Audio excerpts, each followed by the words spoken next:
नमस्कार, मैं हूं आपके साथ प्रगति और आप देख रहे हैं टोटल टीवी। खबरों की शुरुआत बड़ी खबर से करेंगे, जहां किसानों को मोदी सरकार का बड़ा तोहफा है। दरअसल रबी की 6 फसलों की एमएसपी बढ़ गई है।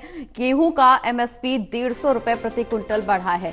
इसके अलावा सरसों की एमएसपी में 300 रुपए की बढ़ोतरी की गई। चने की एमएसपी में 210 रुपए का इजाफा हुआ है। केंद्र सरकार ने 2025-26 के रबी विपणन सीजन में 6 फसलों के लिए एमएसपी अधिसूचित की है। गेहूं का एमएसपी 150 रुपए प्रति क्विंटल बढ़ाकर 2275 रुपए से अब बढ़ाकर 2425 रुपए कर दिया गया है। इसके अलावा सरसों में 300 रुपए की बढ़ोतरी हुई, जिसका एमएसपी 5,950 रुपए प्रति क्विंटल हो गया है, जबकि चने की एमएसपी 210 रुपए से बढ़कर 5,650 रुपए प्रति क्विंटल कर दी गई है। वहीं एमएसपी यानी न्यूनतम समर्थन मूल्य एक सरकार द्वारा निर्धारित मूल्य है, जिस पर वो किसानों से कुछ कृषि उत्पाद खरीदता है। बता दें कि इसका उद्देश्य ये सुनिश्चित करना है कि किसानों को उनकी फसलों का उचित मूल्य मिले, भले ही बाजार में कीमत कम हो, जिससे उन्हें वित्तीय नुकसान से बचाया जा सके।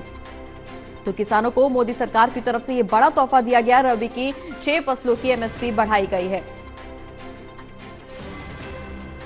ज्यादा जानकारी के लिए हमारे साथ एसोसिएट एडिटर प्रदीप कुमार जी जुड़ गए। प्रदीप जी, किसानों को मोदी सरकार की तरफ से ये बड़ा तोहफा दिया गया। दरअसल रबी की 6 फसलों की एमएसपी बढ़ाई गई। अब गेहूं की एमएसपी रेट 150 रुपए से प्रति क्विंटल बढ़ गया है। वहीं सरसों की एमएसपी में 300 रुपए की बढ़ोतरी की गई है। कई महत्वपूर्ण फैसले लिए हैं और केंद्रीय कैबिनेट की बैठक में जो फैसला है महत्वपूर्ण किसानों के लिए रबी की फसलों की एमएसपी में इजाफे का निर्णय है। ये काफी महत्वपूर्ण। केंद्रीय मंत्री अश्विनी वैष्णव ने इस फैसले की जानकारी दी है और कहा है कि नए मिनिमम स्पॉट प्राइस यानी जो एमएसपी तय किए गए हैं, उसमें गेहूं की एमएसपी को 150 रुपए प्रति क्विंटल बढ़ाकर 2,425 रुपए क्विंटल कर दिया गया है, जो अब तक 2,275 रुपए प्रति क्विंटल थी। वहीं सरसों पर प्रति क्विंटल 300 रुपए एमएसपी बढ़ाई गई है। ये 5,650 रुपए प्रति क्विंटल से बढ़कर 5,950 रुपए प्रति क्विंटल हो गई है। इसी तरीके से चने का एमएसपी 210 रुपए बढ़ाया गया है।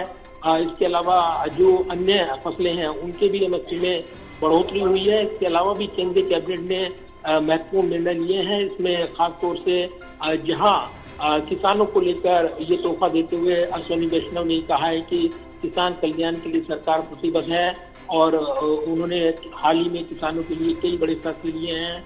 तो वहीं इशारा जो किसान आंदोलनकारी हैं उनको लेकर भी उन्होंने इशारा किया कि हमें उम्मीद है कि सरकार ने जो किसानों के लिए किया है उसको देखते हुए कोई फैसला लेंगे। इसके अलावा डीए में बढ़ोतरी की गई है। यहाँ पर केंद्रीय कर्मचारियों के डीए की बढ़ोतरी को मंजूरी मिली है, तो काफी महत्वपूर्ण है ये, क्योंकि दिवाली से पहले सरकारी कर्मचारियों का डीए 3% बढ़ाया गया है। इसके अलावा भी एक अन्य फैसले में केंद्र सरकार ने, केंद्रीय कैबिनेट ने जो यहाँ पर निर्णय लिया है वो गंगा नदी पर वाराणसी में एक और रेल शहर सड़क पुल बनाने के प्रस्ताव को मंजूरी दी है, जिसमें करीब 2,642 करोड़ रुपए का खर्चा आएगा और करीब 4 साल इसको बनाने में लगेंगे। तो ये जरूर है कि कई महत्वपूर्ण प्रोजेक्ट आज केंद्रीय कैबिनेट से मंजूर हुए हैं और इसी के साथ रबी फसलों को लेकर जो एमएसपी के दामों में बढ़ोतरी की गई है, ये एक महत्वपूर्ण फैसला बताया जा रहा है। किसानों को लेकर सरकार एक स्पष्ट मैसेज देती हुई नजर आ रही है कि एमएसपी के दामों में जो बढ़ोतरी है वो लगातार जारी रहेगी और इसीलिए